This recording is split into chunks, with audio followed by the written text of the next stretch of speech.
Oi pessoal, Rodrigo trazendo para vocês mais um resumo de Fazbear Frights, dessa vez para falar de The Breaking Wheel, a segunda história do sétimo livro. Então vamos nessa, né? A tradução da história ficaria A Roda, e eu já vou explicar mais pra frente o porquê. Mas enfim, o nosso protagonista é um garoto chamado Reed, ele tem 15 anos, e ele tá lá, né, na aula de robótica, dizendo que odeia alguém. Uma das suas melhores amigas é uma garota chamada Shelley Girard, e ela diz, eu sei disso. E ele está se referindo ao Julius, que é o bully, né, da sala. Que quando não está se gabando de si mesmo, vive jogando a culpa dos problemas dele em outra pessoa. E geralmente o alvo, na maioria das vezes, é o Reed. Mas enfim, né? A professora deles é a senhora Billings, e ela é descrita como uma pessoa bem fria e tal. E muita gente tem teorias de que essa possa ser a mãe do Toby e do Connor de Hide and Seek, porque o sobrenome é o mesmo, Billings. E na história nós sabemos que ela abandonou os dois quando eles eram mais novos, né? Então é possível sim que a senhora Billings dessa história seja a mãe do Toby e do Connor de Hide and Seek. Porque nós sabemos que Fazbear Fright se passa no mesmo universo todas as histórias e se conectam graças ao epílogo do Stitch Wraith. Embora elas sejam independentes, né? Mas enfim. Durante a aula de robótica, né? Também tem um outro melhor amigo do Reed, que é o Pickle. E o nome de verdade dele é Gilbert, né? Mas todo mundo chama ele de Pickle, que é o apelido dele. Ele é o irmão gêmeo da Shelley. E basicamente o debate é porque o Júlio está reclamando que o controle, né, do robô do Pickle controla o robô dele. Eles estão estudando sobre exoesqueletos. E o Pickle explica, né, sobre que ele está usando controles infravermelhos e de frequência de rádio também. É o que eles estão estudando na aula, né? E basicamente o Reed, ele estava empolgado com isso, mas ele não está dando muita bola pro robô dele, porque ele queria construir um robô para prender na boneca da irmã mais nova dele, que é a Alexa, para pregar uma peça nela. Mas ele não prestou tanta atenção nas aulas e acabou não saindo tão bem o desempenho do robô dele. Tipo, ele tem um prazo até o final do semestre, mas não tá indo muito bem. O robô do Pickle é um esqueleto bem pequenininho e ele terminou bem feio, bem rápido até. E a Shelley, ela também tem um robô que é em formato de cachorro, inspirado no cachorro de estimação dela e do Pickle, que é o Thales, que sim é uma inspiração no famoso Thales de Mileto, né? E aí, basicamente, o Reed, nós descobrimos que ele não é muito fã de robótica, e sim porque ele quer ser designer de jogos, mas ele se inscreveu na aula de robótica por causa da Shelley e do Pickle, né? E é revelado que ele tem um crush na Shelley, mas eles já são amigos há tanto tempo que ela só enxerga ele assim. Então, acho que nunca vai dar em nada, né? Embora ele ainda tenha uma esperança ou outra.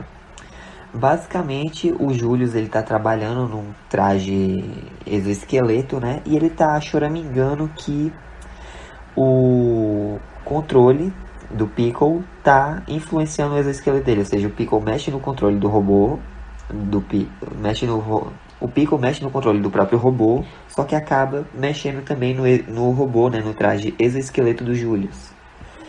E o Pickle explica que ele está usando, né, um controle de radiofrequência como extensor do infravermelho, para que o robô dele seja efetivo e possa ser controlado através das paredes.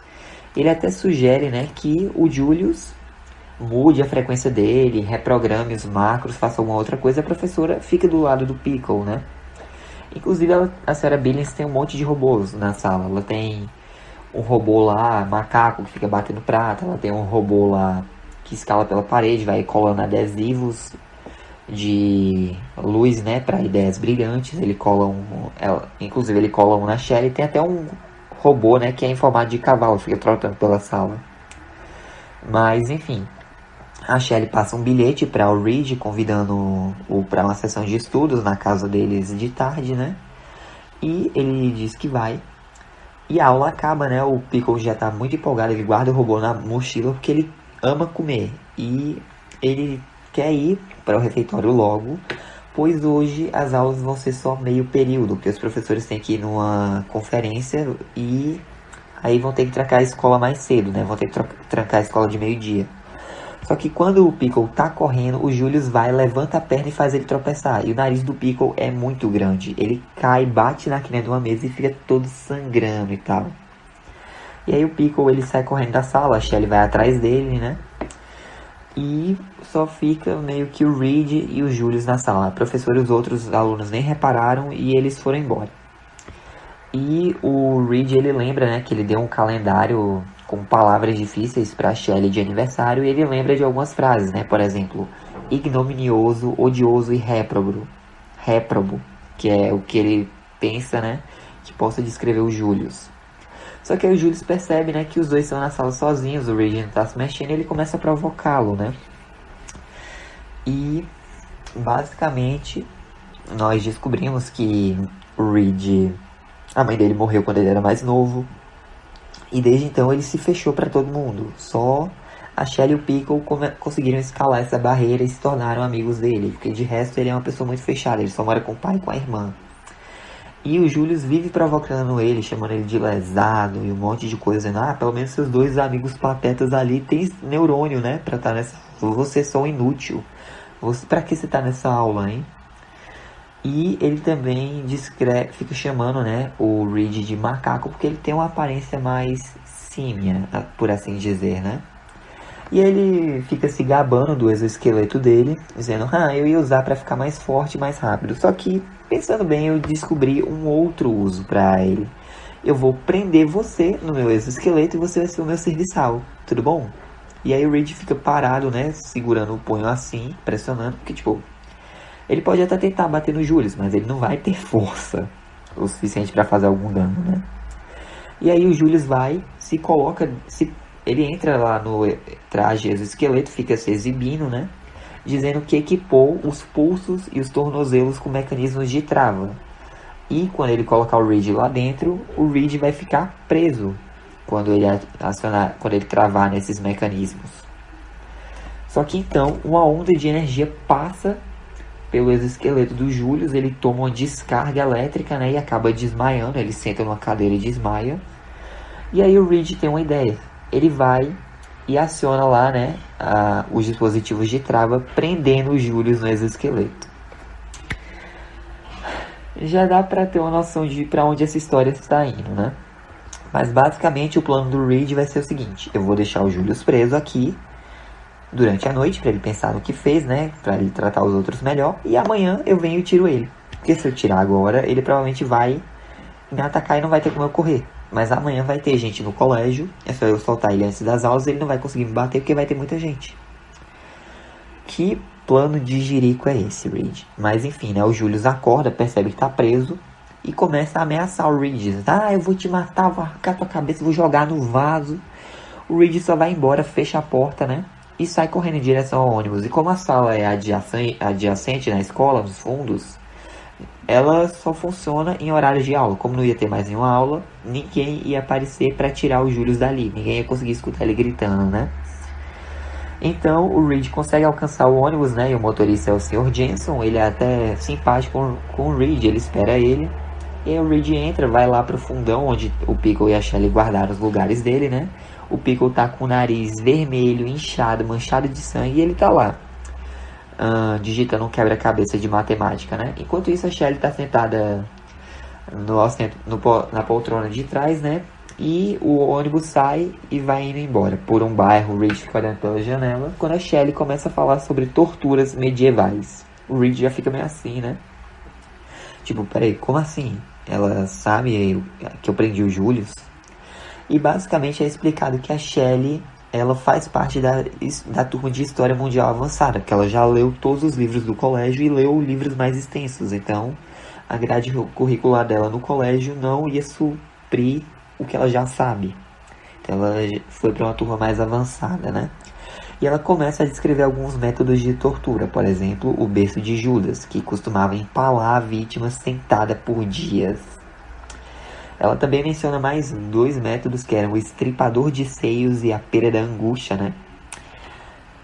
Eu não vou descrevê-los, mas se vocês quiserem, pesquisem no Google. Mas é bem perturbador também. Não é à toa que são métodos de tortura da Idade Média, né? A Idade das Trevas. E o Reed, ele começa a ficar com peso na consciência. Tipo, peraí, será que isso que eu tô fazendo com o Julius é tortura? E ele lembra de algo que o pai falou, né? Que não se resolve um problema com outro problema. Ou seja, se rebaixar o nível do Julius em crueldade não era a solução.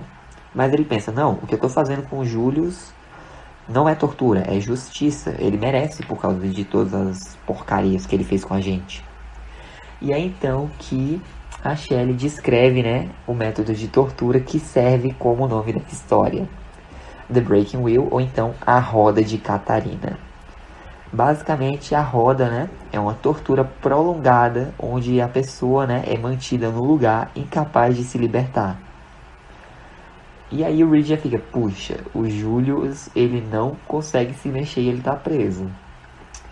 A roda de Catarina também é chamada de roda de despedaçamento e ela era usada para esmagar os ossos das suas vítimas. Quem estivesse preso nela ficaria por dias amarrado à roda inteira antes que um porrete fosse usado para bater em seus membros. Basicamente, depois que a pessoa era tirada da roda, ela era só um saco mutilado de ossos. Uma pessoa descreveu, né, a cena como um monstro que se contorce e geme com tentáculos sangrentos. Pois é. E aí o Reed, ele já fica mó com peso na consciência. Putz, o que é que eu fiz? Eu prendi o Julius numa roda moderna. E ele decide que vai voltar à noite pro colégio, vai soltar uma mão do Julius e vai correr para se esconder. Porque vai levar um tempo até ele soltar a outra mão e os tornozelos, né? E não poderia pegar o Reed, então era só ele esperar o Julius ir embora e ele ir pra casa. E aí beleza, ele fica mais tranquilo, eles chegam na casa do Girard, né? A senhora Girard preparou lanches para eles jantar e ela tá se arrumando para sair, né? Um detalhe, a Shelley e o Pickle tem um irmãozinho mais novo, que é o Rory, ele tem 6 anos. E quando a senhora Girard está se preparando para sair, né, ela pede para o Pickle lembrar de colocar gelo no nariz, pois só tá machucado, não tá quebrado nem nada. E o Reed fala que vai lembrar, né, o Pickle de colocar. E a senhora Girard sai com o Thales, né, pois ele está aprendendo a ser um cão de terapia, e embora a senhora Girard não seja a fonte de inteligência dos filhos, né, ela sempre é participativa, gosta de entrar na conversa, e basicamente esse intelecto poderoso e essa fome de saber dos filhos, né, vem do senhor Girard, que é um engenheiro elétrico aposentado, mas que agora faz consultoria para grandes empresas, né, e ele costuma viajar muito, inclusive ele está numa viagem a trabalho, né. E o Rory, bom, ele é uma mistura dos irmãos. Ele não é tão lindo quanto a Shelley, mas ele ainda é bonito. Inclusive ele tem o nariz do Pickle, só que ainda é fofo, né? Ele só tem 6 anos, então não parece uma ave gigante, parece um filhotinho. E aí o Reed, ele olha pro robozinho dele, né, que ele ainda não mexeu. E ele usou, né, um motor elétrico como um atuador, porque o pai sabe montar motores, então ficou mais fácil para ele. Só que o problema do Reed mesmo é a estrutura, porque ele mexe numa parte do robô, a outra se solta. Ele mexe numa, solta. E aí também é descrito, né, que na sala do Girard, que é enorme, tem lareira, tem porta francesa, tem janela, tem um bocado de coisa, tem uma réplica em miniatura da casa do Girard. Tem mais ou menos 1 metro de altura e pouco mais de 1 metro de largura também. E foi feita pelo senhor Girard como um presente para Shelley, né? E é impressionante. O Pickle até oferece ajuda para o Reed com o robô, né? Mas ele fica, não, precisa não. Enquanto isso, o Rory, que estava jogando videogame, pega o robô do Pickle. E o Reed pensa, peraí, ele lembra da aula onde o controle do robô do Pickle estava afetando o exoesqueleto do Julius. E ele diz, ô Pickle, qual é o alcance desse seu robô mesmo do controle? Aí ele, tipo como eu falei, né, ele dá pra atravessar paredes, mas... Por que a pergunta? Porque o Reed estava vendo o Ori, né, controlando o robozinho, fazendo ele girar. E ele pensando, né? Será que o Júlio está girando também? Será que o alcance chega até a escola? E aí ele, não, e se seu irmão tivesse lá fora e o robô tivesse aqui dentro? Ele, o controle, né, o alcance do controle deve chegar alguns metros para fora da casa, talvez. Eu nunca testei, na verdade, mas as paredes externas são mais espessas que as do interior, né? Ou seja, vai ter mais interferência. Aliás, por que a pergunta? Então, antes que o Reed possa responder, né, o Ori bate com o robozinho do Pickle na lateral da casa em miniatura. E aí a Shelly já se levanta, né? Ela estava lendo um livro, começa a perseguir o irmãozinho, porque essa casa em miniatura ela tá usando como um projeto para aula de psicologia dela, né? Um projeto sobre dinâmica familiar. Mas o Pickle diz, não, Shelly, relaxa. O robô não vai danificar a casa. Ele não tem pontas afiadas. Ele mostra o robô pra Shelly, né? Ela, ok. E aí o Pickle vai, pega o robozinho, o Ori já começa a chorar. Ele, não, calma, eu vou deixar ele mais engraçado, mais divertido. Então ele aciona uma alavanca no robô dele e o robô vira de ponta cabeça. O Reed já fica, o que você fez? E o Pickle, eu desliguei as limitações das articulações. Basicamente, ele pode ir agora contra qualquer lógica de articulação e movimento. E o Reed observa o Ori fazer o robô do Pickle ficar de ponta cabeça, saltar, virar praticamente um contorcionista. Gente... E tipo, os movimentos estavam tão fluidos, parecia uma cobra. E o Reed, ele pensando, puxa, será que tá afetando o exoesqueleto do Julius? O que é que tá acontecendo com ele? Pelo amor de Deus. Ele, olha, pessoal, eu tenho que ir, tá bom? O Pickle diz, pra onde você vai? Só que aí o Reed não responde, né? Porque ele não pode falar o que tá acontecendo. E a mente dele acaba viajando, né? O Pickle questiona, mas a Shelly diz, não, eu gosto disso nele. O Reed já fica, hã? E o Pickle, o que é que você gosta no Reed, hein? Ela, eu gosto que ele raramente faz sentido. Mas enfim, o Pickle pergunta de novo, por que você vai embora? Você tá indo pra onde? Nesse momento, né, o Ori faz o robozinho do Pickle bater de novo na parede da casa em miniatura. Só que eles escutam uma batida no lado de fora. E aí, né, a Shelly diz, não, deve ter sido só o vento. O Pickle diz, deve ter sido um galho de árvore. Mas o Reed fica preocupado. E tipo, já anoiteceu, né? E o Reed fica pensando, e se o Julius estiver lá fora? E ele começa a imaginar como deve estar o corpo dele, todo quebrado, todo esticado lá.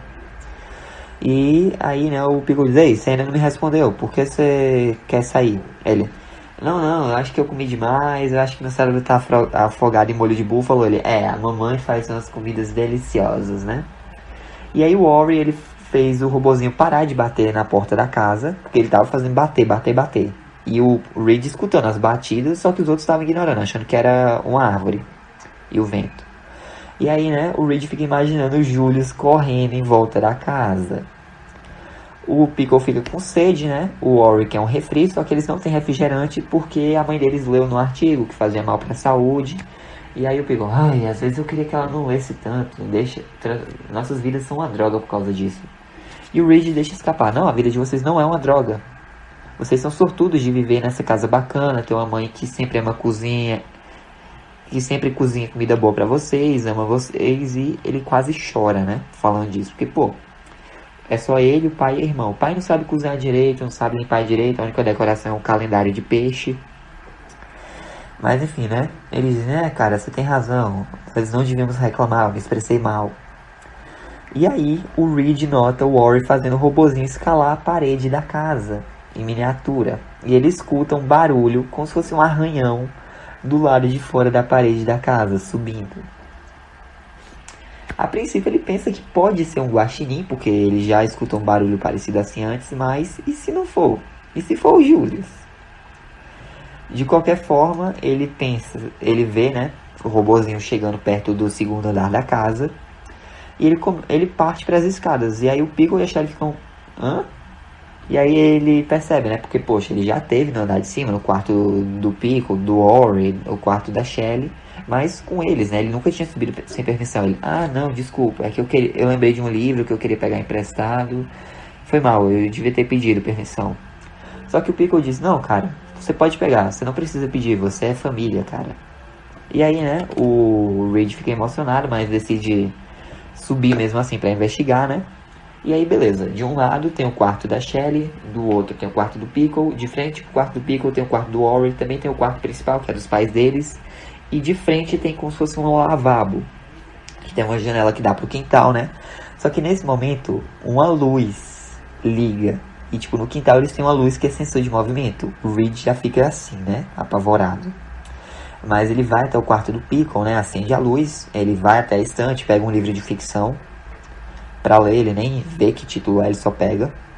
E ele vai até a janela, né? Ele tenta enxergar alguma coisa lá, mas tipo, a luz está acesa, tá de noite, então ele só consegue ver o reflexo dele e escuridão lá fora. Então, ele apaga a luz, né? E pensa, poxa, quem em sã consciência vai em direção ao perigo, né? Eu acho que tem alguma coisa aqui em cima, porque eu tô aqui em cima. Mas, mesmo assim, o Reed decide que ele precisa saber se o que ele tá pensando é verdade ou não. Ele vai até o quarto do Ori e sente alguma coisa metálica tocando na perna dele. Ele acende a luz assustado, mas é só um carrinho de brinquedos. Na verdade, o quarto do Ori é cercado de carrinhos de brinquedo, né? Então, ele decide apagar a luz. Ele escuta uma voz, né? Que é a Shelly dizendo, ei, Reed, a gente vai ali na esquina comprar refrigerante, você vem com a gente? Ele, não, tô de boa, eu fico aqui, se tiver tudo bem pra vocês. E ela, não, beleza. Só não vá pro quarto do Ori, tá? Você pode acabar quebrando o pé em um dos carrinhos. E o Pickle, né, lá embaixo da escada também diz, caso nossa mãe volte antes da gente, não fala pra onde a gente foi, beleza? E aí o Reed fala, beleza. E ele lembra, né, que devia ter lembrado o Pickle do gelo no nariz, mas quando eles voltarem ele vai lembrar. Então ele escuta a porta fechando e se trancando, né? E aí é quando a realidade bate na cabeça. O Reed tá sozinho. Meu Deus, olha, cara, você é burro, né? Tipo, ele é um subconsciente, tipo, ele faz alguma coisa, tipo, ir em direção ao perigo sem perceber. Quando ele se toca da idiotice, ele pensa, mas tem uma justificativa. Ele quer saber se o que ele tá imaginando é verdade ou se é só loucura na cabeça dele. E agora ele tá sozinho. E aí ele pensa, não, mas o Julius, ele é só um garoto, né? Ele não iria realmente me matar, essas coisas. Mas mesmo assim, ele era um babaca. E ele dissecava esquilos já faz muito tempo. Ele tem tornado minha vida um inferno desde que ele entrou na nossa turma no colégio. E ele pensa que a agonia traz à tona o que há de pior numa pessoa. E a gente já viu esse lance de agonia, de remanescente, com os estudos do Dr. Phineas no epílogo do Street Race, não é mesmo? Mas enfim. O Reed decide ir até o quarto da Shelly, né? Ele abre a cortina, olha, mas não tem nenhum movimento.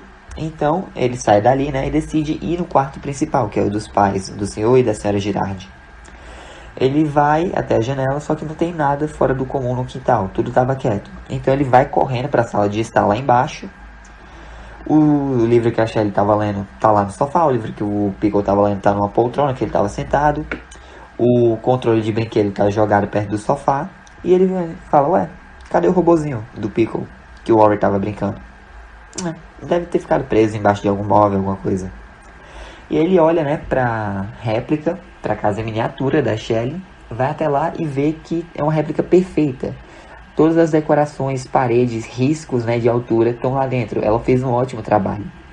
Mas aí que tá, tem mais um detalhe. Dentro da sala de estar, na casa em miniatura, tem uma casa super em miniatura. E aí ele vê, né, que o robozinho do Pickle tá dentro da casa em miniatura, atrás da casa super miniatura. Quando ele vai colocar a mão, né, pra pegar o robozinho, o Julius sai de trás da casa em miniatura. Ou seja, bem bacana, né? Porque a gente tava vendo o robozinho e o Reed tava imaginando que tava controlando o exoesqueleto do Julius. Então, se o robozinho tá dentro da miniatura, significa que o Julius teoricamente estava dentro da casa. E se o robozinho tá atrás da miniatura, dentro da miniatura, o Julius está atrás da casa em miniatura, na casa real. Bem bacana. Mas nesse momento, nossa, chega, tô arrepiado aqui. O Julius se levanta e o Reed vê que ele tá uma massa carnuda, de membros carnudos. tá parecendo um polvo. Um polvo preso numa estrutura de metal. Mas aquilo não podia ser chamado de garoto, muito menos de um humano. Ele nem sabia se o Júlio estava vivo, pois o rosto estava frouxo, as feições estavam distorcidas, o cabelo estava pegajoso de sangue, os olhos dele reviraram na cabeça.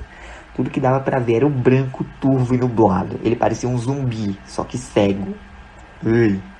E aí, né, ele começa a perseguir o Reed. O Reed começa a fugir do Julius Treco, né, que é o nome que ele dá. Ele até tenta ir para a porta, mas ela tá trancada e ele não sabe onde Gerard mantém a chave. Então ele corre escada acima. E o plano dele é ir até o quarto do Pickle, pegar algum equipamento científico dele, né? Pra usar como arma, enquanto ele tenta escapar pela janela do Pickle. Porque ela fica no telhado da varanda da frente, então ele não ia cair por 2 andares, né? Ele vai, agarra um microscópio. E tipo, o Julius Treco, ele se pendurou na parede, se pendurou no telhado, tava no encalço dele. Quando ele vira o microscópio pra bater no Julius, cadê ele? Ele olha pro teto, o Julius vai e cai em cima dele. E aí o Reed começa a lutar, né, contra o Julius Treco. Ele até consegue se soltar, mas e aí ele tá indo na direção da cama do Pickle pra abrir a janela e pular, né? Só que o que o Julius Treco falta em coordenação e aderência, ele tem em velocidade. Então ele agarra o pé do Reed e começa a puxar. E tipo, o Julius já era forte, mas agora ele estava sobrecarregado pela raiva. E a raiva do Julius era mais poderosa do que a culpa que o Reed sentia. Então ele vai e cai em cima do Reed, fazendo peso. E o Reed até se questiona, quem é que tá no controle?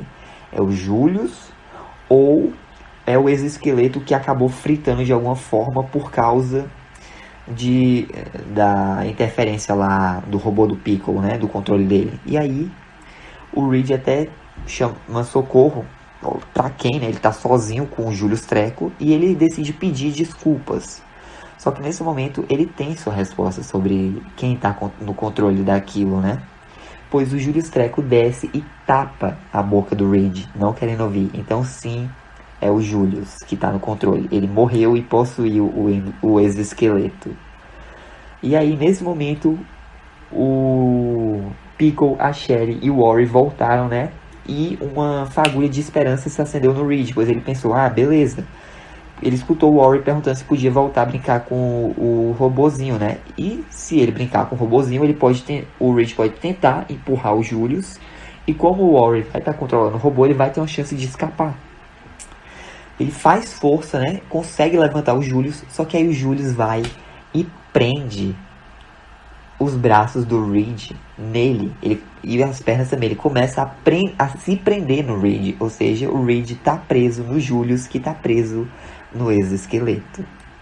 Então, corta, né? Pro ponto de vista do Ori, que pega o controle, né? E começa a manobrar o robô do Pickle pra fora da casa. Só que quando ele estava manobrando, ele bateu o robozinho na parede, né, da casa miniatura, e ele escutou uma batida no andar de cima. Ele achou estranho, mas ele continuou movendo o robô, né? Ele faz o robô saltar da varanda, o robô começa a girar e se debater. E também começa a estalar e quebrar os membros de metal de todas as formas estranhamente deliciosas. Fim da história. Gente, o que eu acabei de ler, Scott, pelo amor de Deus. Então, o Julius morreu, todo estraçalhado no exoesqueleto, e ele possuiu o exoesqueleto, estava sendo controlado pelo Ori, e no pequeno momento em que o Pickle tirou o robô, né, o controle da mão do Ori, foi o tempo que o Julius levou para chegar à casa do Gerard. E aí ele esperou eles irem embora, o Reed ficar sozinho, para persegui-lo.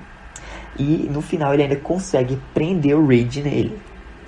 E pelos movimentos já dá pra entender, né? O Reed tá preso ali com o Julius. E como o robôzinho do Pickle tá fazendo todos aqueles movimentos estranhos, muito provavelmente o Reed também teve o corpo dele todo estraçalhado e morreu. Fim da história. Eu dou um 9,5, gente. Porque, caramba, que história foi essa? O protagonista é muito bom. Os secundários poderiam ser melhores, mas eu gostei. O antagonista é muito bom. Eu me senti muito imerso na história. Me lembrou Out of Stock e Blackbird. Inclusive eu dou um 9,5 para essa história. Mesma nota que eu dei pra Fat, mas eu ainda acho Fat um pouquinho melhor, porque é mais icônica a história, né? E, gente, uma curiosidade, né? O Júlio ficou mais ou menos assim, desse jeito. Pois é, perturbador, né? E aí vai outra curiosidade, galera. Originalmente, era para The Breaking Wheel ser a história principal do 7º livro de Fazbear Frights. Tanto é que essa imagem atrás de mim é a capa oficial do livro. Mas, obviamente, eles acharam que era perturbadora demais.